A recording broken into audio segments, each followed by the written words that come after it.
మనుషుడు స్మరణకు తెచ్చుకోవాలి. సృష్టికర్త అంటే ఎవరు? వాస్తవంగా ఈ ప్రపంచానికి ఒక సృష్టికర్త ఉన్నాడన్న సంగతే చాలా మందికి తెలియదు. చాలా మంది ఏమనుకుంటున్నారంటే ఈ ప్రపంచం యాదృచ్ఛికంగా తనంతట తాను పుట్టిందని అనుకుంటున్నారు శాస్త్రవేత్తలు. కొందరు ఏమనుకుంటున్నారంటే ఎవరో దీన్ని నిర్మించి ఉండొచ్చు, ఆయన ఎవరో మనకు తెలియటం లేదు అని అనుకుంటున్నారు. కొందరు ఇది ఇలా ఉండాలి కాబట్టి ఉంది అనే భావంతో కొందరు ఉన్నారు. కానీ బైబిల్ మాట్లాడే మాట ఏంటంటే నీ బాల్య దినముల యందే నీ సృష్టికర్తను స్మరణకు తెచ్చు. ఎందుకు అనంటే జీవితం అనేది చాలా చిన్న పాత్ర. మనం ఏదో పెద్ద సంవత్సరాలు మన జీవితంలో ఉన్నాయని అనుకుంటాం. 60 ఏళ్ల జీవితం అంటే చాలా చిన్నది. మనం 60 ఏళ్ల జీవితం అంటే ఎంత పెద్దదని అనుకుంటాం మనం. కానీ అసలు ఈ జీవితాన్ని గ్రంథం ఎలా పోల్చింది అని అంటే 90 కీర్తనలో ఒక మాట గ్రంథకర్త రాశాడు, మోషే గారు రాశారు. 90 కీర్తన మనం చదివినప్పుడు అక్కడ ఒక మాట ఉంది, చూద్దాం. మొదటి వచ్చింది, ప్రభువా తరతరముల నుండి మాకు నివాస స్థలము నీవే. ఇది ఎవరికి అర్థమవుతుంది? అసలు ఆ మాట ఎవరు అనగలరు? మనం ఏమంటాం తెలుసా? బహుశా సింహాచలం గారిది, వారి కుటుంబస్తులది ఈ ఊరని నేను అనుకోవట్లేదు. గతంలో ఎక్కడి నుంచో తరలు వచ్చి ఉండొచ్చు. కానీ అదే శ్రీకాకుళం నుంచి వచ్చారు. ఓకే, అంటే నేను అనుకున్నది అది ఎక్కడి నుంచి వచ్చారు. అయితే నేనేమంటున్నానంటే ఇప్పుడు ఎప్పుడైనా మనం హిస్టరీ అడిగామనుకోండి, మా పూర్వీకులు అక్కడ ఉన్నారని అంటాం. ఎక్కడ అంతవరకే చెప్పగలం మనం. ఎవరిని అడిగినా అలా చెప్తాం. మీరు ఎవరండి అంటే మాది పలానా ఊరండి, అక్కడ ఉంటారు మా ఊళ్ళో అందరూ అని చెప్తాం. కానీ అంతవరకే మనుషుడు ఆలోచించగలడు. కానీ భక్తుడు దాన్ని మించి ఆలోచిస్తూ తరతరాల నుండి మాకు నివాస స్థలము నీవే అన్నాడు. అక్కడ పాయింట్ అర్థం చేసుకున్నారా? మనం ఈ భూ సంబంధంగా అడ్రస్ మాత్రమే చెబుతాం, కానీ భూ సంబంధమైన జీవితానికి ముందు ఉన్న అడ్రస్ చెప్తున్నాడు ఈ భక్తుడు. ముందు కూడా మన బ్రతుకుందా? ఉందని దాని అర్థం. అంటే మన భూమి మీదకి రాకముందు కూడా మన బ్రతుకుంది. అదే చెబుతూ తరతరాల నుండి మాకు నివాస స్థలము నీవే అని ఒక మాట అన్నాడు. చూడండి, అది ఎప్పుడు చెబుతున్నాడు. ఇప్పుడు ఆ అడ్రస్ ఎప్పుడు చెబుతున్నాడు అంటే పర్వతములు పుట్టక మునుపు. ఓకేనా? అర్థమైంది? ఇప్పుడు పర్వతాలు పుట్టక మునుపు, భూమిని లోకమును నీవు పుట్టింపక మునుపు. ఇప్పుడు మన ఉనికి ఎప్పటి నుంచి ఉంది? ఇప్పుడు చెప్పండి. అంటే ఈ సృష్టి పుట్టక మునిపే మనం అనేవాళ్ళం ఉన్నాం. అది అయితే ఎక్కడున్నాం అనేది ఆలోచించగలగటం అనేది సామాన్యమైన విషయం కాదు.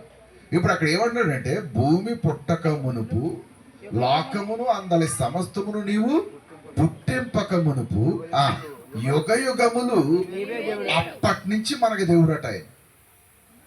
ఏమర్థమైంది? ఎక్కడ కాదు అంటే ఒకప్పుడు మనం పుట్టక మునుపు, భూమి మీద పుట్టక మునుపు మనమందరం ఆయన్ని ఆరాధించాం. అక్కడ అర్థం అవ్వాలి మీకు. ఎవరిని? ఆ సృష్టికర్తను ఆరాధించావు. ఎక్కడ ఉండగా? అక్కడ ఉండగా, దేవుని దగ్గర ఉండగా, ఆయనతో పాటు ఉండగా. ఇంకా మీకు డౌట్ వస్తే మనం ఆయనలో ఉన్నాం, ఆయనతో ఉన్నాం అనడానికి ఒక వచనం చూపిస్తాను. ఎఫెసీయులకు రాయబడిన పత్రిక 1వ అధ్యాయం 4వ వచనం చదవండి. ఎఫెసీ పత్రిక 1వ అధ్యాయం 4వ వచనం చదివితే అక్కడ ఏమని రాయబడిందో చూడండి. ఎఫెసీ పత్రిక 1:4 అక్కడ ఏం రాయబడింది? ఎట్లనగా తన ప్రియుడు అని ఒక మాట ఉంది అక్కడ. ఆ ప్రియుడు ఎవరంటే యేసుక్రీస్తు. స్పష్టంగా దేవునికి ప్రియుడు ఎవరు? యేసు. తన ప్రియుని యందు తాను ఉచితముగా అనుగ్రహించిన తన కృపా మహిమకు కీర్తి కలుగునట్లు. ఇవి అర్థం కావు అంటే అంత టైం కూడా లేదు అవన్నీ వివరించడానికి. కిందకి వెళ్దాం. తన చిత్త ప్రకారమైన దయా సంకల్పము చొప్పున యేసుక్రీస్తు ద్వారా తనకు కుమారులనుగా ఎవరిని మన వెరీ గుడ్ తనకు కుమారులుగా తండ్రికి సృష్టికర్తకి పిల్లలుగా స్వీకరించుటకై మనలను ముందుగా తన కోసము నిర్ణయించుకుని. ఎప్పుడు ముందు అనే మాట ఉంది. ఎంత ముందు చెప్తున్నాడు కింద, ఎంత ముందుగా నిర్ణయించుకున్నాడో కింద చెప్తున్నాడు చూడండి. నిర్ణయించుకుని మనము తన ఎదుట పరిశుద్ధులమును నిర్దోషులమునై ఉండవలెనని జగత్తు పునాద వేయబడక మునిపే. ఇప్పుడు అర్థమైందా మీకు లేదా? ఎప్పుడు డిసైడ్మెంట్ ఇది?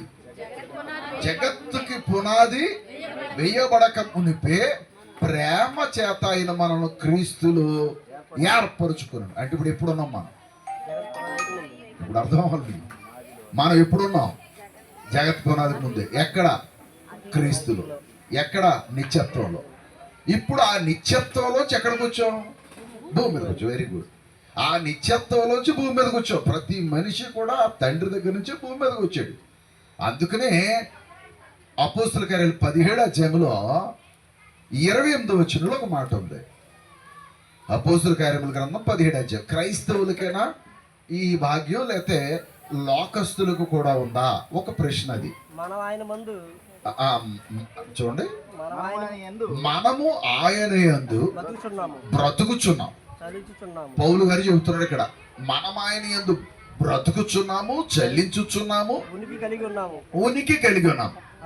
అటువలే మనమాయన సంతానమని పాయింట్ కాచేయాలి ఇక్కడ. మనమాయన సంతానమని అన్యజనులతో చెబుతున్నాడు పౌలు. మీ కవీశ్వరులలో కొందరును చెప్పుచున్నారు కారా? అర్థం అవ్వలేదా అక్కడ పాయింట్? టైం లేక కుదింతున్నాను, అందుకని కొంచెం కట్ అయిపోతూ ఉంటాను, కంగారు పడకండి. అర్థమైంది మీకు? మీ కవీశ్వరులు చెబుతున్నారు. ఎవరి సంతానం అని? ఎంతకీ ఎవరితో మాట్లాడుతున్నాడు తెలుసా పాయింట్? విగ్రహారాధికులైనటువంటి తెలుసు వాసులతో మాట్లాడుతున్నాడు. దేవుణ్ణి ఆరాధించే వాళ్ళతో కాదు, లోకస్తులతో మాట్లాడుతున్నాడు. మీ కవీశ్వరులు చెబుతున్నారు మనం ఆయన సంతానం అని. ఎవరి సంతానం అని? సృష్టికర్త సంతానం అని. ఇప్పుడు చెప్పండి, ప్రపంచంలో పుట్టే ప్రతి మనిషి ఎక్కడి నుంచి వస్తున్నాడు? అక్కడి నుంచి వస్తున్నాడు. ఇంతకీ ఆయన అక్కడ ఉండగా మనం అందరం ఆ సృష్టికర్తను ఆరాధించిన వాళ్ళమే. అర్థమైందా? అక్కడ ఇంకోటి, ఇక్కడ మన భూమి మీద అనుకున్న వాళ్ళు ఎవరు లేరు. ఎక్కడ? నిత్యత్వంలో భూమి మీద అనుకునే ఎవ్వరూ అక్కడ లేరు. అక్కడ ఉన్నదల్లా ఒకే ఒకడు దేవుడుగా. ఎవరయ్యా అంటే యెహోవా.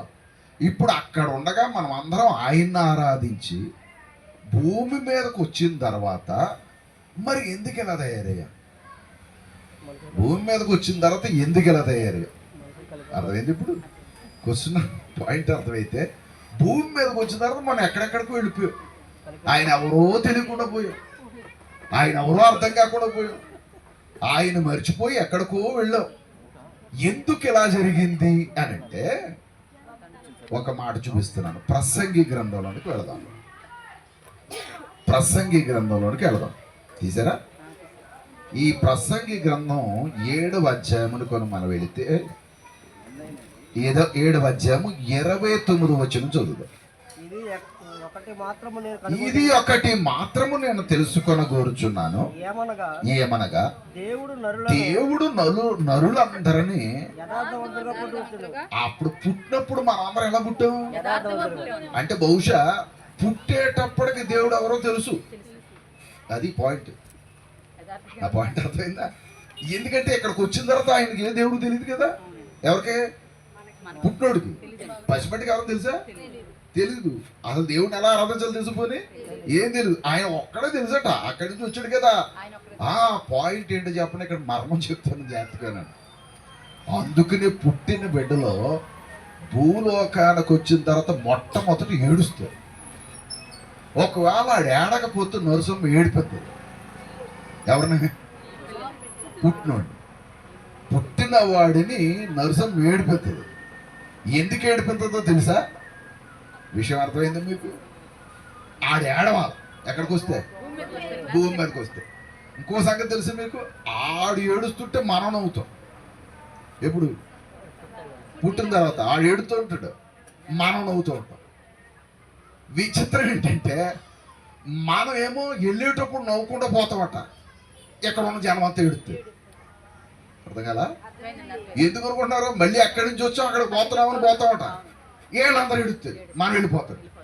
మరి ఆ వేళ పుట్టిన బట్టి ఎందుకు ఏడ్చాడో తెలుసా మీకు? ఏమన్నా లాజికల్గా ఆలోచిస్తే అనవసరంగా దరిద్ర లోకంలోకి వచ్చి ఏడ్చాడు. అర్థమైంది? ఇప్పుడు ఆడు పుట్టినోడు ఎందుకు ఏడ్చాడంటే పనికి మన లోకానికి వచ్చాను రా బాబు అని ఏడిచాడు. మనమేం తెగన వేసాం, ఇంకొకటి వచ్చాడు మనకని. కానీ ఆడు ఏడిచింది ఎందుకంటే అనవసరంగా వచ్చాడు, లేకపోతే నవ్వుతూ రావాలి కదా. నవ్వుతూ ఎవడు రాడు భూమి మీదకి. వెళ్ళిపోయేవాడు మాత్రం యాభీగా పోతాడు, ఆడు పోయేవాడు పోతాడు. కానీ మనమందరం ఏడుస్తూ వీడు అప్పుడే వెళ్ళిపోయాడు. ఈ మర్మాన్ని ఆలోచించేయమని కోరుతున్నాను. అందుకనే దేవుని భక్తులు, ఇండెప్త్కి ఎరిగిన భక్తులు అసలు మనం ఎక్కడి నుంచి వచ్చామో ఎక్కడికి వెళుతున్నాం వాళ్ళు రూట్ మ్యాప్ని అర్థం చేసుకున్నారు. ఇందాక దావీదు అన్న మాట, ఇది 90 కీర్తనలో మోషే గారు అన్న మాట ఇప్పుడు గుర్తొచ్చిందా? తరతరముల నుండి మాకు నివాస స్థలము నీవే. ఎక్కడ పుట్టక మునుపు? భూమి మీద పుట్టక మునుపు నీ దగ్గర బ్రతుకునోళ్ళు. ఎక్కడికి వచ్చాం? మరి ఇక్కడికి వచ్చి ఇలాగా ఆ దేవుణ్ణి మర్చిపోయి ఎట్ట ఎందుకు పోయాం?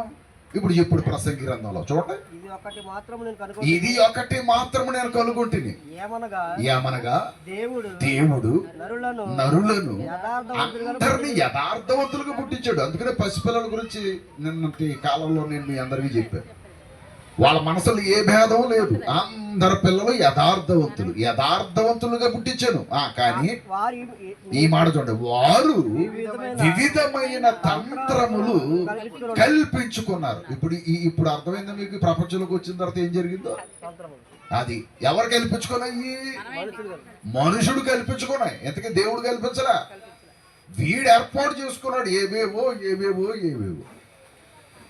అంటే దైవం ఎవరో మనుషుడికి తెలియక వివిధమైన తంత్రములు వీరు కల్పించుకున్నారు. ఇలా కల్పించుకుని ఎవరికి దూరం అయిపోయారు? దేవునికి దూరం అయ్యారు. ఇలా దేవునికి దూరమైన వారిని మరలా దేవుని దగ్గరికి తీసుకురావటానికే యేసుక్రీస్తు ప్రభువు లోకానికి వచ్చాడు. ఇప్పుడు మీకు ఏమైనా అర్థమైందా లేదా? యేసుక్రీస్తు ప్రభువు లోకానికి ఎందుకు వచ్చాడంటే మళ్ళా ఆ దేవుని దగ్గరికి మనల్ని తీసుకురావటానికి. సృష్టికర్త ఎవరో ఆయనకు తెలుసు. ఎవరికి? యేసు. ఎందుకంటే యేసుక్రీస్తు ప్రభు మనకలాగా భూ సంబంధి కాడు. ఆయన వచ్చింది ఎక్కడి నుంచి అంటే పరలోకము నుండి వచ్చాడు. పుట్టింది మనుషుడిగా పుట్టాడు కానీ వచ్చింది పరలోకం నుండి. మీకు వచ్చిన చూపిస్తాను. ఆయన పరలోకం నుంచి డైరెక్ట్గా పరలోకం నుండి వచ్చాడు, పరలోకవాసి అని చెప్పటానికి యోహాను సువార్తలోనికి మనం వెళ్ళినట్లయితే యోహాను సువార్తలో ఒక మాటను మనం చూడగలం. 16వ అధ్యాయము 28వ వచనం. నేను తండ్రి యొద్ద నుండి బయలుదేరి లోకమునకు వచ్చి ఉన్నాను. ఇది ఈయనకు తెలుసు.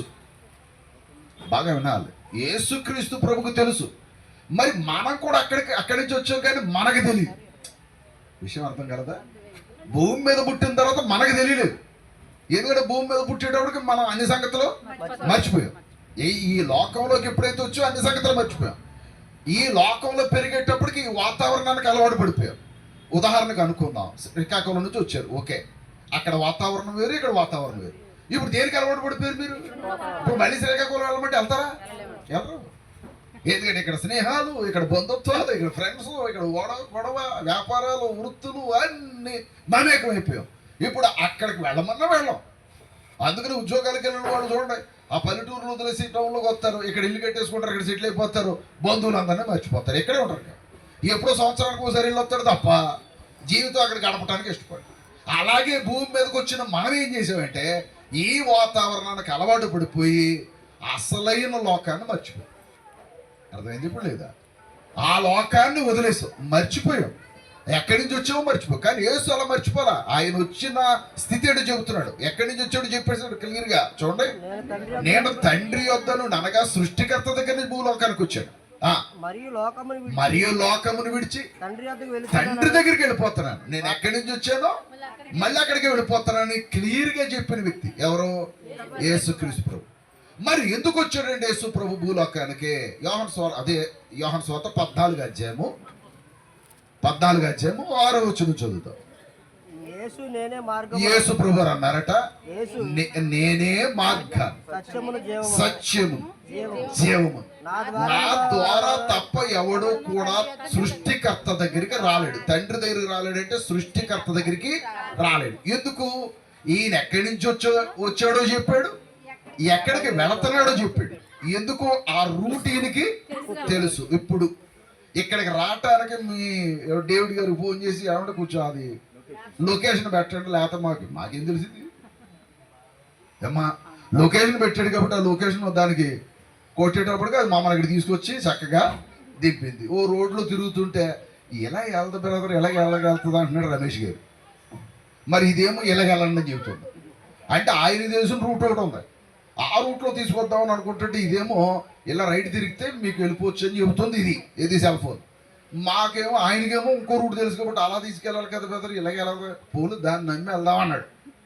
తీరా వచ్చిన తర్వాత ఇప్పుడు దగ్గరకు వచ్చి చాలా దగ్గరగా ఉందండి ఇది అంటున్నాడు ఆయనే. అంటే ఇంతకే దీనికి తెలిసిన రూట్ని బట్టి మమ్మల్ని ఇక్కడికి తీసుకొచ్చింది. ఇప్పుడు వెళ్ళటం మాకు సులువేనా కదా? ఎందుకు ఒకసారి అలాగే యేసుప్రభు ఎక్కడి నుంచి వచ్చాడు కాబట్టి ఆయనకు రూట్ తెలుసు. ఏమన్నా అర్థమైందా?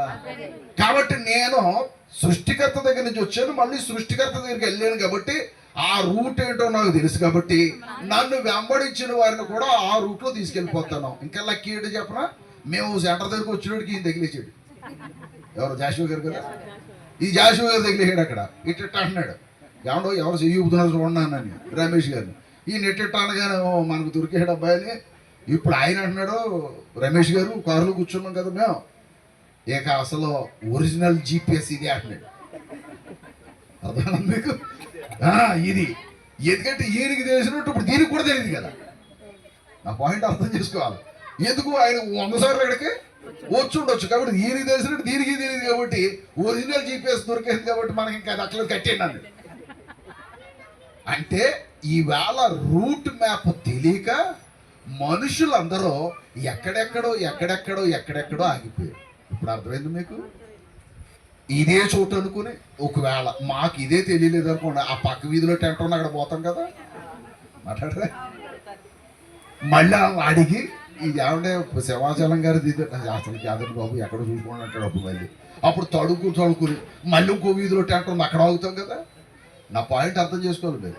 మళ్ళీ అది కాదన్నారు, ఇంకో వీధిలో టెంట్ ఉంది అక్కడ ఆగుతాం కదా. ఇలా జనం ఏం చేస్తున్నారో తెలుసా? తిరిగి అలిసిపోయి జీవితం అయిపోతుందో తప్ప అసలు విషయం దొరకట్లేదు. యేసు ప్రభు డైరెక్ట్గా చెప్పాడు, మీ జీవితాలు అలిసిపోనకుండా బాబు, నేను డైరెక్ట్గా చెబుతున్నాను, నేనే మార్గాన్ని. ఇప్పుడు అర్థమైందా? ఇప్పుడు ఈయన ఎవరో మాకు తెలియదు అంటే బహుశా చూసుంటాను అక్కడ, మొహాలు అందరే గుర్తుపెట్టుకోలేదు కదా. ఓకే చూసినట్టు ఉందని అనుకున్నాను. ఈయన ఎవరినో నమ్మలేదు అనుకోండి, నేను ఇక్కడ రాగలనా? ఆయన నమ్మాను ఎందుకంటే ఆయన నాకు తెలిసి తీసుకెళ్ళిపోతాను అన్నాడు కాబట్టి. చాలా సింపుల్ ఇది. యేసు ప్రభు నేను తీసుకెళ్తాను రా బాబు, నన్ను రెండు రా బాబు, నా వెనకాల రెండు రా బాబు అంటే అబ్బాయి ఆయన ఇంకో దేశస్తుడు మనకు సంబంధం లేదంటుంది లోకం. అర్థమైందా? ఏదో దేశస్తుడు మనకు సంబంధం లేదంట. అసలు దైవానికి దేశాలతో పని ఏమైనా ఉందా? మాట్లాడు. అది ఎంత అన్యాయంగా ఆలోచిస్తున్నారో చూడండి. దేశాలతో దేవుడికి పని ఉంటే మరి ఆయన ఏ దేశంలో పుట్టాలా? అప్పుడు పాకిస్తానుడు ఏమనాలా, అమెరికా వాడు ఏమనాలి? మా దేశంలో పుట్టలేదు కాబట్టి. విషయం అర్థం చేసుకోండి లోతుగా. మా దేశంలో పుట్టలేదు కాబట్టి మేము నమ్మక్కలేదు అనాలి. ఇంకో దేశస్తుడు మేము నమ్మక్కలేదు అన్నారు. కొన్నాళ్ళకి ఎలా అవుతుందో తెలుసా? మా వీధిలో పుట్టలేదు కాబట్టి మేము నమ్మక్కలేదు అంటారు. అంటే దేవుడు అనేవాడు నీ ఇంటి పక్కన మన ఇంటి పక్కన పుట్టడు కదా. ఆయన ఎక్కడ పుట్టిన ఆయన ఎవరో దేవుడు. నువ్వు నమ్మగలిగితే దేవుడు, నమ్మకపోతే లేదు. అందుకనే గ్రంథం ఏం చెప్పిందంటే యేసుక్రీస్తునందు విశ్వాసం ఉంచండి అని. ఆయన మరణించి తిరిగి లేచాడని నమ్మితే క్లియర్గా ఉంది కదా. నేను అక్కడి నుంచి వచ్చాను మళ్ళీ అక్కడికి వెళ్ళిపోయినట్టే తిరిగి లేచాడనే కదా అర్థం. ఎవరో ఇప్పుడు ఆయన ఎందుకు విశ్వాసం ఉంచిన వారిని కూడా ఏం చేస్తాడు? లేపుతాడు, లేపు తీసుకెళ్తున్నాడు. రేపు పొద్దున ఒక రోజు రాబోతుంది, మళ్ళీ యేసుప్రభు రెండో రాకడలో రాబోతున్నాడు. ఆయన వచ్చినప్పుడు ఆయన యందు మృతులైన వారందరూ తిరిగి లేస్తారు. అప్పుడు సింహాసనం గారు కూడా లేస్తారు. లేచి ఆయనతో కూడా పరలోక రాజ్యానికి నిత్య వారసత్వానికి తీసుకువెళ్తాడు అని చెప్పాడు బైబిల్లో. అది నమ్ముతున్నాం మనం. పోనీ నమ్మకానికి పెట్టుబడి ఏమి లేదా? పెట్టుబడి ఏమనుందా? ఏమి లేదా? డబ్బులు పెట్టుబడి లేని దాన్ని ఎప్పుడు మనుషులు నమ్మడాడు. లక్షలు దోసేయాలి మన దగ్గర నుంచి, అప్పుడు అది బాబా సూపర్ అంటాడు అనమాట. తెల్లవార్లు మనల్ని మనశాంతి లేకుండా చేసేది భక్తి అనుకుంటాం.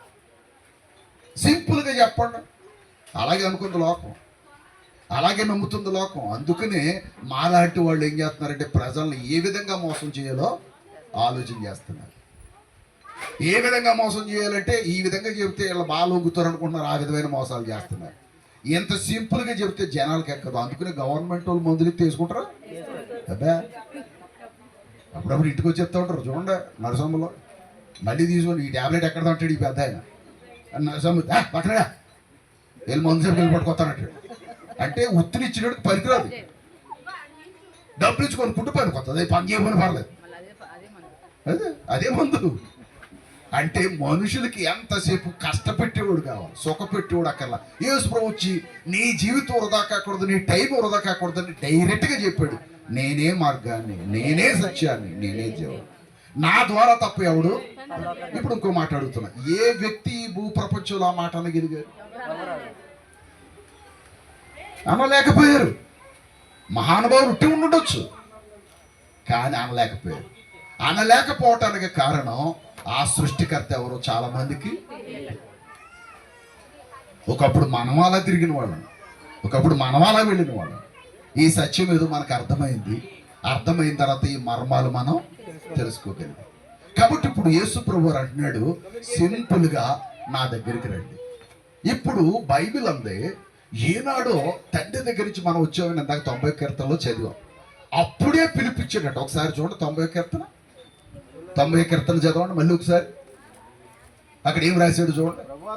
ప్రభువా తరతరముల నుండి నివాస స్థలము నీవే, పర్వతములు పుట్టక మునుపు, భూమిని లోకమును నీవు పుట్టేంపక మునుపు, యుగ యుగములు నీవే దేవుడు. నీవు మనుషులను మంటికి మార్చుచున్నావు. ఎందుకు మారుస్తున్నాడు తెలుసా? వీడు శరీరం ఎక్కడి నుంచి వచ్చింది? మట్టిలో వచ్చి మళ్ళీ ఎక్కడికి వెళ్ళిపోవాలి? ఆత్మ ఎక్కడి నుంచి వచ్చింది? మళ్ళీ అది ఎక్కడికి వెళ్ళాలి? కానీ అది వెళ్ళే రూట్ మ్యాప్ అని మనం డైవర్ట్ చేసేస్తున్నాం. అర్థం కాలదా? ఏది వెళ్ళే మ్యాప్? మనం పైకి ఆత్మ ఎక్కడి నుంచి వచ్చిందో ఆ దేవుడి దగ్గరికి వెళ్ళాల్సిన వ్యక్తిత్వాన్ని లేదా దాని బంధాన్ని, ఆత్మకి దేవుడితో ఉన్న బంధాన్ని చెరిపేస్తున్నాం ఇక్కడ ఈ దేహం వల్ల. ఎక్స్ట్రాలకి వెళ్ళి ఎంతగా దేవుడు ఎవరో ఈ ఆత్మకే తెలుసు. పరమాత్మ ఎవరు ఈ ఆత్మకి తెలీదా? తెలుసు. కానీ పరమాత్మ అనే మాటలో పరంధాముడు, పరమాత్ముడు అనే వ్యక్తి అందులో ఉన్నాడు. అందుకనే బైబిల్ ఏం చెప్పిందంటే దేవుడు ఎవరో ఆయనకి పేరును గురించి మాట్లాడాలా. దేవుడు అనగా యెహోవా అనే మాటకు అర్థం ఏంటి తెలుసా? పేరు అనుకుంటుంది చాలా మంది. అది పేరు కాదు, ఆయన స్థితి. ఉన్నవాడు అని. ప్రపంచమంతా దేవుడు ఉన్నాడని ఎవరిని అనుకుంటుందో ఆ ఉన్నాడు అనుకునేవాడిని నేనే అంది బైబిల్. అది ఆయనకి పేరు లేదండి. పేరుంటే ఎవరో బొడ్డు కోసం ఇంకో పేరు పెట్టాలా? బొడ్డు కోసం పేరు పెట్టాలంటే ఈయనకంటే ముందున్నవాడు ఎవడో పెట్టాలా? నా పాయింట్ అర్థమైందా లేదా? దేవుడికి పేరు ఉండాలంటే ఈయనకంటే ముందు ఎవరో ఉండాలి పేరు పెట్టడానికి. దేవుడికి పేరేంటి? ఆయన పొజిషనే ఆయన పేరు. ఆయన పొజిషన్ ఏంటంటే నేను ఉన్నవాడను, ప్రపంచమంతా దేవుడు ఉన్నాడని అనుకుంటున్న వ్యక్తి ఎవరు? ఆయన్ని నేనే అన్నాడు బైబిల్. ఆయన ఏ రూపంలో ఉన్నాడు అంటే యేసు ప్రభు వచ్చి ఇప్పుడు ఆయన ఆత్మస్వరూపుడు. ఎవరైనా మనకలా భౌతిక రూపంలో ఉండేవాడు కాడు. మరి యేసు ఎందుకు వచ్చాడు? పరలోకం నుండి ఎవరి కొరకు వచ్చాడు? ఎవరిని చూపించడానికి వచ్చాడు? ఎవరి దగ్గరికి తీసుకెళ్ళడానికి వచ్చాడు? ఇప్పుడు చదివాం. మనం ఎక్కడి నుంచి వచ్చామో అక్కడికి తీసుకుని వెళ్ళడానికి వచ్చాడు. మరి మనం భూలోకానికి వచ్చినప్పుడు ఎలా పుట్టించాడట మనల్ని? ఇందాక చదివాం యథార్థవంతుడు. కానీ మనం ఏం చేసాం? భూలోకంలో వివిధ రకాల తంత్రాలను కల్పించుకున్నాం. కల్పించుకున్నది ఎవరు? ఉన్నారు. కాబట్టి దేవుడు తన ఉనికిని చాటుకోవటానికి మరలా తన కుమారుడైన క్రీస్తు ప్రభుని భూలోకానికి పంపాడు. ఇప్పుడు 90వ కీర్తనలో ఏమన్నాడు ఆయన? చూడొకసారి. నీవు మనుషులను మంటికి మార్చుచున్నావు, నరులారా తిరిగి రండని. ఎక్కడికి తిరిగి రమ్మని? ఎక్కడి నుంచి వచ్చామో అక్కడికి రమ్మని ఎప్పుడు ఇచ్చాడు ఈ ఇన్విటేషన్? పుట్టినప్పుడే. మనం పుట్టినప్పుడే పుట్టక ముందే చెప్పాడు ఈ ఇన్విటేషన్. ఒరే బాబు మళ్ళీ తిరిగి నా దగ్గరికి వచ్చేయండి అని. ఎంతకీ ఎందుకు వెళ్ళట్లేదు మనం అని అంటే, ఏప్రిల్కు రాయబడిన పత్రిక ఎందుకు మనం వెళ్ళట్లేదు తీసారా? హెబ్రీ పత్రికలో ఒక మాట ఉంది చూడండి. హెబ్రీ పత్రిక 13వ అధ్యాయము తీసారా? క్షమించండి, 11వ అధ్యాయం. హెబ్రీ పత్రిక 11వ అధ్యాయము. ఇక్కడ అంటున్నాడు 13 వచ్చింది. 11 అధ్యాయం 13 వచ్చింది. ఈ మాట చూడ, వీరందరూ ఆ వాగ్దాన ఫలములు అనుభవింపకపోయినను దూరము నుండి చూచి వందనము చేసి, ఈ మాట భక్తులు అన్నారట, దైవాన్ని వేడుకున్న భక్తులు, మేము అనే పదం వాడి ఈ జ్ఞానం వెలిగిన భక్తులు ఉన్నారట, మేము భూమి మీద పరదేశులమును యాత్రికులమై ఉన్నాము. ఎందుకు వచ్చాం మనం ఈ భూమి మీద? క్లియర్ గా ఉంది చూడండి, యాత్రకు వచ్చాం. ఏంటమ్మా? కాకపోతే యాత్ర ఒక రోజు ఉంటుంది, 2 రోజులు ఉంటుంది. మనకు 60 సంవత్సరాలు 70 సంవత్సరాల యాత్ర. ఓకేనా? అర్థమైందా? ఇప్పుడు సింహాచలం గారి యాత్ర ఏమైనట్టు? ముగిసిపోయింది, వెళ్ళిపోయాడు. ఇప్పుడు మనం ఇంకా ఏం చేస్తున్నాం? యాత్రలో ఉన్నాం. యాత్రలో ఉండి స్థలాలు పొలాలు అన్ని కొనేస్తున్నాం. అర్థం కదా? ఎంతకీ ఎందుకు వచ్చి యాత్ర అనేది ఎలాగా స్టాండర్డ్ అది అసలు మనం ఎందుకు వచ్చామంటే భూమి మీదకు చూసి వెళ్ళడానికి వచ్చాం. చూసి వెళ్ళడానికి వచ్చిన మనం పొలాలు స్థలాలు అన్ని మన పేరు మీద ఉండాలి, పల్లి ఆవిడ పేరు మీద ఉండడానికి వెళ్ళి, లేకపోతే గుంటుపూడి వచ్చేది మాకు. అన్ని మన పేరు మీద ఉండాలి. విచిత్రం చెప్పనా? ఏమనుకోకండి. ఎంత మర్మం అంటే ఇది. నేను చాలాసార్లు ఆ పొలాల మధ్యలోంచి వెళ్ళేటప్పుడు నా మనసు కనిపిస్తుంటా సుమా, భూమి పుట్టిన దగ్గర నుంచి ఎంతమంది పేర్లు మారిపోతాయి వీటి మీద, దస్తావేజుల పేర్లు. పొలం అక్కడ ఉందా, దస్తావేజులు మాత్రం ఎన్ని మారినా పొలం అక్కడ ఉందో, దస్తావేజులు మాత్రం మారిపోయి రాయించుకున్నవాడు లేడు. అర్థం చేసుకోండి. పేరు మీద రాయించుకున్నవాడు లేడు, దస్తావేజులు లేవు, పొలం మాత్రం అక్కడ. నువ్వు ఈ భూమి మీద ఎంత సంపాదించినా చివరికి మన ముగింపు ఏంటయ్యా అంటే, మానవ లోకమే చెప్పేస్తుందమ్మా. ఒక్కసారమ్మా పిల్లల్ని కంట్రోల్ చేయండి. మానవ లోకం చెప్పేస్తుందండి. ఏం చెప్తుందో తెలుసా? ఎంత సంపాదించినా నిజంగా ఎన్ని ఏసీ మెడలు కట్టుకున్నా ఏమనుకోకండి, మన సుఖం కోసం కట్టుకున్నాం, వాటి మీద ప్రేమ పెంచుకోకూడదు. ఒకవేళ ప్రేమ పెంచుకుంటే ప్రమాదం ఏంటి అంటే, మనం ఇంకా చావకు ముందు గడ్డిలోకి లాగేస్తారు మనం. అర్థం? ఏ ఏసీ రూములో పడుకున్నావు నువ్వు కట్టుకున్నావో, ఆ ఏసీ రూములో చచ్చిపోతే ఇది గాలి చేయాల్సి వస్తుందని బయట చాపేసి గడ్డిలోకి లాగేసారు. మన బతుకది ఆ గడ్డి మీద పడేసిన తర్వాత ఆ ఇంటి ఒక బెత్తర చూపులు చూడడం తప్ప అంతకు మించి ఏమి ఏమనుందా? ఈ లోపల ఆ అమ్మ ఎవరో కూతుర్లు వస్తారు, కొడుకులు వస్తారు, అక్కడ ఇక్కడే మాట్లాడేసుకుంటారు. వీడు ఇంకా బెత్తర చూపులు చూస్తూ ఉంటాడు. ఇక్కడ ఆ 2 ఎకరాలు నువ్వు తీసుకోరా, ఈ 3 ఎకరాలు వీడి తీసుకుంటాడు, ఆ పక్క పొలం ఏమో ఈడికి పడేద్దాం, ఆ తలం ఏమో ఈడికి రాసేద్దాం, ఈడి తలం వీడికి రాసేద్దాం, మన ఉంగరాలు అన్నాడు ఒకడు. ఒక ఉంగరం చెల్లి తీసుకుంటుంది, ఒక అన్న తీసుకుంటాడు. అంటే వీడు ఉండగానే సత్యాలు మొత్తం. మరి ఏది మంద? దిగంబరిగా వచ్చావు, దిగంబరిగా పోతాను. ఎంతసేపు మన జంజాటం ఏంటంటే, ఇదంతా ఏదో మూట కట్టేద్దాం. ఏ మూట కట్టిన పట్టుకెళ్ళేది ఏదీ లేదు. నీ కూడా ఎవరు రారు. ఆ తర్వాత ఏమనుకోకుండా ఉంటే ఇంకొక మాట చెప్పేస్తున్నాను. ఆ చచ్చిపోను చూసి సొంత భార్య ఏమంటుందో తెలుసా? 1 గంట ఎడుతుంది, మహా అయితే ఇంకో 2 గంటలు ఎడుతుంది. ఏమనుకోకుండా సుమా, 2 గంటలు ఎడుతుంది. ఇంకా చుట్టాలు వస్తే ఆ చుట్టాన్ని బట్టి ఏడుపు మారుతుంది. అవునా? మళ్ళీ ఆడబడిసి వస్తే గట్టిగా ఆడకపోతే ఊరుకోదని గట్టిగా ఆడడం మొదలెడితే, ఇంకా తోడుకోళ్ళు వస్తే ఇంకా గట్టిగా ఆడాలి, లేకపోతే వీడికి అసలు ప్రేమ లేదంటారని ఎంత నటనా జీవితం నటించేసి చివరికి ఇంకా తీసుకెళ్ళదు, ఎవడో భోజనాలు వండుకోలేదు అంటాం మనమే. అర్థం కదా? మరి 50 సంవత్సరాలు మనతో కలిసి ఉన్నవాడిని ఇంకా తీసుకెళ్ళలేదు, భోజనాలు వండుకోవాలంటామంటే ఎప్పుడు సాగనెప్పెట్టారో బాబు అంటున్నాం. అది వీడి బతుకు. ఈ శరీరం బతుకు అది. ఎంత అందగాడవైనా, ఎంత గొప్పోడువైనా, ఎంత ధనవంతుడివైనా బూడిద తప్ప ఏమి. ఈ బూడిదకి ఎన్ని వేషాలు వేసి మనం ఏదేదో అనుకుని ఈ లోకమే శాశ్వతం అనుకుని ఈ లోకాన్ని ప్రేమిస్తున్నాం. యేసు ప్రభు దేవుని కుమారుడిగా భూలోకానికి వచ్చాడు. కానీ ఆయన ఏమన్నాడు తెలుసా? నక్కలకు బొరియలు ఉన్నాయి, ఆకాశ పక్షులకు భూములు, మనుష్య కుమారుని నేను తలవాల్చుకోవటానికి స్థలం లేదు. ఒక మాట అడుగుతున్నా, తండ్రిని అడిగితే 1000 ఎకరాలు కూడా ఆయనకి అడిగాడా? ఎందుకు అడగలేదు చెప్పండి? ఈ లోకం నాది కాదు అన్న సంగతి ఎరిగిన వాడు అక్కడికి రావాలి తప్ప నాది ఆ లోకం కానీ ఈ లోకం ఎందుకయ్యా, నాకు ఇక్కడ ఆస్తులు ఎందుకని ఆయన ఒక్క పూస కూడా అడగలేదు. కానీ మనం మాత్రం గుంజుకు చచ్చిపోతాం. దేన్ని? ఈ లోక. ఒకవేళ అనుభవించడానికి ఇవన్నీ అవసరమే, మనం సేఫ్టీగా అనుభవించడానికి ఇవన్నీ అవసరమే. ఉద్యోగం అవసరం, వ్యాపారం అవసరం, పొట్టకూటు కోసం ఇవన్నీ అవసరం, అవసరాలే. ఆలోచనలు మాత్రం కావు. ఆలోచన ఎవరి మీద ఉండాలి? Very good. ఆలోచన మనకు ఎక్కడ ఉండాలి? నేను చెప్పాను, పైనున్న వాటిని వెతకాలి. ఎక్కడ? మన మనసు అంతా ఎక్కడ ఉండాలి? ఎక్కడ ఉన్నాడు దేవుడు? అందుకని బట్టి మన మనసు అక్కడ పెట్టామనుకోండి, అప్పుడు అట్ట కింద చెప్పాడు ఎబ్రి పత్రికలో చూడండి. వాతావరణం మారుతుంది, త్వరగా క్లోజ్ చేద్దాం. అక్కడ ఏం చెప్పాడు చూడండి.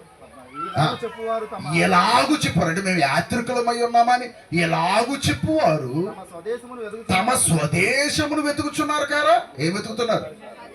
ఎక్కడి నుంచి వచ్చామో ఆ దేశాన్ని వెతుకుతున్నారు కదా. మేము పరదేశమై ఉన్నామని చెప్పేవారు కిందకే.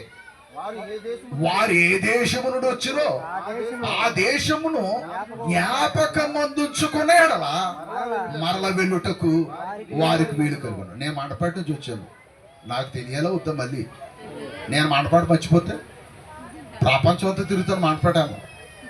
ఈవేళ మనుషులందరూ ఏం చేశారు తెలుసా? అక్కడి నుంచి వచ్చి ఆ లోకాన్ని, పరలోకం నుంచి మనం వచ్చామన్న సంగతే మర్చిపోయారు. కాబట్టి అలా మరిచిపోయిన వారిని, అంటే ఒక్క చిన్న ఆనవాళ్ళు చెప్తున్నాను, బాగా అర్థం చేసుకోండి. అలా మర్చిపోతే నష్టం ఏంటి చెప్తున్నాను. ఏ దేశం నుంచి వచ్చో అది మర్చిపోతే నష్టం ఏంటి చెప్తున్నాను. ప్రతి ఉత్తరం మీద ఏం రాయాలి మనం? ఏదైనా ఉత్తరం రాస్తే ఏం రాయాలి? పైన ఏం రాయాలి? అడ్రస్ రాయాలి. అడ్రస్ రాయాలి అవుతా? అడ్రస్ లేని ఉత్తరాలు కూడా ఉంటాయి. ఒకడు మ్యాటర్ ఫుల్గా రాసేసి అడ్రస్ రాయటం మర్చిపోయి పోస్టులో వేస్తాడు. అర్థం కలదా? అప్పుడు అడ్రస్ లేని ఉత్తరం ఎక్కడికి వెళ్తుంది? చెత్త బొట్లోకి పోతుంది. ఎందుకంటే ఇది ఎక్కడికి వెళ్ళాలో. ఇవాళ మనం అందరం భూలోకానికి వచ్చి అడ్రస్ మర్చిపోయి చెత్త బొట్ట అయినటువంటి నరకంలోకి పోతున్నాం. అర్థమైంది అనుకున్నాను. ఎక్కడికే? నరకం, మంట. ఆ మంటలోకి పడేస్తున్నారు. ఈ ఉత్తరాలని చెత్త బొట్టలు వేసిన తర్వాత ఎక్కడికి తీసుకెళ్తారు? మళ్ళీ అగ్గిపొల దగ్గర తీసుకెళ్తారు పోస్ట్ మ్యాన్. అవునా? అలాగే మన జీవితం అడ్రస్ లేని బ్రతుకైతే ఇలాగైపోతాం. మన అడ్రస్ ఎక్కడో మనకి తెలియదు. ఆ అడ్రస్ చెప్పడానికి యేసుక్రీస్తు ప్రభు భూలోకానికి వచ్చాడు, చెప్పాడు. నమ్మిన మనం ఎంతో ధన్యం. ఆ ధన్యత మనకి ఎక్కడ ఉండగా అర్థం కాదు. ఇప్పుడు సింహాచలం గారికి అర్థమై ఉంటుంది. ఆ నమ్మకం వల్ల కలిగిన మేలేంటో ఆయనకి అర్థమై ఉంటుంది. నమ్మి బాప్తిసం పొందిన వాడు రక్షింపబడు. ఏమి చెప్పాల? నమ్మిన నీవు నా కుమారుడుగా, భూలోకంలో కుమారుడుగా ఉన్నావు, నా కుమారుడుగా మారు. అంతే. ఏ క్రైస్తవ్యంలోకి రావటం అనేది మత మార్పిడి కానే కాదు. గుర్తుపెట్టు. మనం భారతీయులుగా పుట్టాం, భారతీయులుగానే చేస్తాం. మనం హిందువులుగా పుట్టాం, హిందువులుగానే చేస్తాం. కానీ మనం ఎంచుకున్నది పరలోకానికి వెళ్ళే మార్గం. ఆ మార్గం యేసుక్రీస్తు మార్గాన్ని ఎంచుకున్నాం. ఆ మార్గంలో మనం ప్రయాణం చేస్తున్నాం. చివరి గమ్యస్థానం ఏది అంటే మన మరణం తర్వాత మన ఆత్మను తీసుకువెళ్ళి పరదేశంలో నెమ్మదికరమైన ప్రదేశంలో ఆయన పెడతానని వాగ్దానం చేశాడు. ఆ వాగ్దానము చేసిన విధానములో మనం నమ్మి ముందుకు వెళుతున్నాం. ఆ రూట్లో సింహాచలం గారు, ఆ వేళ రాజకుమార్ గారు చెప్పిన మాటలు నమ్మి వారు బాప్తిస్మం పొందారు. ఎంతమంది మనం నమ్మి పొందాం. ఈ మాటలు నమ్మని వారు నమ్మకుండానే ఉంటున్నారు. వారిది వారిష్టం. కానీ నమ్ముట నీ వల్ల అయితే, ఎందుకంటే నమ్మకం కుదరనివ్వదండి సాతాను. కానీ నమ్ముట నీ వల్ల అయితే నమ్మువానికి సమస్తము. ఇవాళ ఆ కుటుంబం ఎంతో భాగ్యవంతమైన కుటుంబం. నేను వచ్చాను, కొద్ది పాఠం చెప్పాను, మీరు అందరూ ఎంతో సంతోషపడిపోయారు. రాత్రి వచ్చారు ప్రియులు 4 వచ్చారు ఇక్కడి నుంచి. ఆ వాక్యం విన్నారు, ఎంత సంతోషమైపోయారు వాళ్ళందరూ. ఏందయ్యా ఇదంతా అంటే, మనం ఎక్కడి నుంచి వచ్చాం, ఎలా వెళ్ళాలి రూట్ మ్యాప్ ఇచ్చింది. ఏది? ఇది మార్గ గ్రంథమే తప్ప మత గ్రంథం దీనిలో తప్పులు ఉన్నాయని ఏవేవో ఉన్నాయని అంటున్నాయని ఏదో కామెంట్లు పెడుతున్నారు. నేనేమంటానంటే తప్పులు అన్ని చోట్ల ఉంటాయి. మన కంటికి తప్పు ఎందుకు కనపడాలి, ఒప్పు ఎందుకు కనపడకూడదు చెప్పండి? అప్పుడు మనం ఏం వెతుకుతున్నామని అర్థం? తప్పులు వెతుకుతున్నాం కానీ ఒప్పులు వెతకలేకపోతున్నాం. ఒప్పులేమో ఎక్కువే ఉన్నాయి బైబిల్లో, తప్పులు ఒకటి రెండు ఉన్నాయట. అవి ఎవరో చేసిన, దేవుడు చేసిన తప్పులు కాదు, నరులు చేసిన తప్పులు ఏ విధంగా చేశారో రాసేసాడు. అదే కనుక మనుషులు రాసి ఉంటే ఆ తప్పులు పక్కన పెట్టి రాదురు కదా. దేవుడే రాశాడు కాబట్టి తప్పులు తప్పులుగానే రాశాడు. ఈ తప్పులు మనం చేయకూడదు అంతే తప్ప ఇందులో ఏదో పాపం ఉంది, ఇందులో ఏదో దోషం ఉన్నట్టుగా గ్రంథం మీద బురద చల్లుతున్నారు తప్ప అలా చల్లటం వల్ల ఒక విలువైన మర్మాన్ని మనం కోల్పోతున్నాం. అసలు విషయాలు మనం తెలుసుకోలేకపోతున్నాం. ఒప్పేది ఉందో అది చూడండి. మనుషులు తప్పులు ఎక్కడ లేవు తల్లి, ఎక్కడ అందరిలోనూ తప్పులు ఉంటాయి. తప్పే వెతికితే అసలు మనం మన కుటుంబంతో కలిసి బతకగలమా చెప్పండి?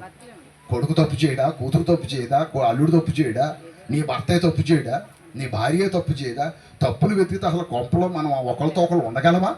కానీ అక్కడేమో తప్పులు కప్పెడుతున్నాం, ఎక్కడికి వచ్చేటప్పుడు తప్పులేమో ఎత్తి పెడుతున్నాం. నీ మనసే ఇక్కడ తెలిసిపోతుంది. కాబట్టి మన మనసు దైవాన్ని చూస్తే దేవుళ్ళు తప్పు లేదు. అందుకనే దేవుని గురించి బైబిల్లో పరలోకంలో ఉన్న దూతలు ఏమని చెప్పారట? పరిశుద్ధుడు పరిశుద్ధుడు పరిశుద్ధుడు అని చెప్పారు. అంటే దేవుడు ముమ్మారు చెప్పించుకున్నాడు పరిశుద్ధుడు పరిశుద్ధుడు. దైవంలో తప్పు లేదు, మళ్ళా ఉన్న తప్పులు మనుషులకు అక్కడ ఉంటాయి. కనుక తప్పులు కాదు మనం చూడాల్సింది, ఒప్పులు చూసి క్రీస్తు ఏనాడైనా ఆయన తిట్టిన వారిని తిట్టాడా, దూషించిన వారిని దూషించాడా? ఇంకొక మాట, సిలువ వేసిన వారిని కూడా ఆయన ఒక్క పల్లెత్తు మాట అనలే. సరికదా, తండ్రి వీరేమి చేయించున్నారు వీరికి తెలియదు. అంత క్షమాగుణం కలిగిన యేసుక్రీస్తు ప్రభుని వద్దనుకుంటే చాలా నష్టపోతాం, కావాలనుకుంటే పరలోకం చేరతాం. వెన్న మిమ్మల్ని అందరిని దేవుడు దీవించాలని కోరుతున్న మాటలు ముగిస్తున్నాను. మీ అందరికీ శుభములు కలుగునుగా. Thank you. చాలా చక్కని విషయాలను బైబిల్లో నుంచి మనకి తెలియపరిచి, నిజమే మనిషి భూమి మీదకి వచ్చిన తర్వాత ఈ భూమి మీద ఉన్న వాటి మీదే మనసు ఉంచుతున్నారు, కానీ నీలో ఉన్న ఆత్మకు ఆ ఆత్మ నెమ్మది కలిగే స్థానంలో ఉండాలని చాలామంది కోరుకోవట్లేదు. ఇదే శాశ్వతం అనుకుంటున్నారు. కానీ నిత్య రాజ్యం ఒకటి ఉంది, దాంట్లో నీ ఆత్మ ఘోషించకూడదు. అగ్ని ఆరదు, పురుగు చావదు అంటారు. చిన్నగా కాలితేనే మనము తట్టుకోలేము. మీరు హాస్పిటల్లో చూస్తే ఒళ్ళంతా కాలిన వాళ్ళు ఎంతో అల్లాడుచూ ఉంటారు. మరి అలాంటిది అక్కడ నీ ఆత్మ అల్లాడుచూ ఉంటే అది నీకు మంచిదేనా? మరి దాని గురించి నీవు ఈ భూమి మీద ఉన్న నీవు ఆలోచన చేసుకోకుండా,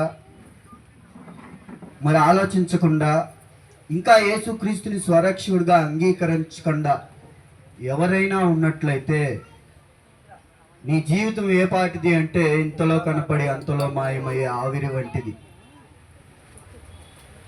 ఈనాడు జీవించున్నాం, రేపు జీవించుంటామన్న గ్యారంటీ లేదు. చూడండి, సరదాగా వాళ్ళు పనికి వెళ్తూ ఉంటారు, సాయంత్రం ఇంటికి వస్తాం అనుకుంటారు, కానీ ఊహించరు.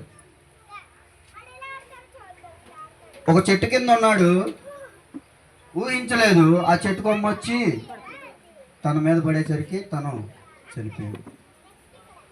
అంటే ఇక్కడ మనం జీవిస్తూ ఉన్నామంటే ఈ జీవితాన్ని ప్రభు చెప్పిన మార్గంలో, ప్రభు చెప్పిన విధానంలో మనము నడుస్తున్నామా లేదా? చాలా చక్కగా చెప్పారు, ఇది ఒక మార్గమైన గ్రంథము అని. మరొక ఈ చిన్న పాట పాడుకొని మనం ప్రార్థన చేసుకొని ఈ కార్యక్రమాన్ని ముగించుకుందాము. మన పాటల పుస్తకం నుంచి 57వ నెంబర్ పాటే.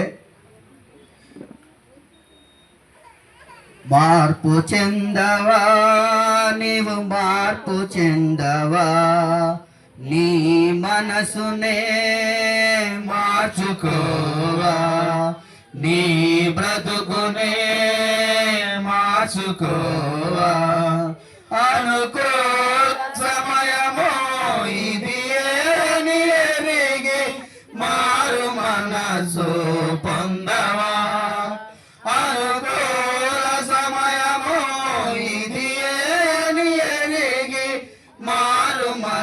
మనసు పొందవా, మార్పు చెందవా, నీవు మార్పు చెందవా, నీ మనసునే మార్చుకోవా, నీ బ్రతుకునే మార్చుకోవా. ఎన్నాళ్ళు నీవు జీవించిన గాని ఏముంది ఈ లోకంలో, ఎన్నాళ్ళు నీవు చేసిన క్రియలన్నిటికీ తీర్పుంది పైలోకంలో, ఎన్నాళ్ళు నీవు జీవించిన గాని ఏముంది ఈ లోకంలో, ఇన్నాళ్ళు నీవు చేసిన క్రియలన్నిటికీ తీర్పుంది పైలోకంలో. తీర్పు దినమునందున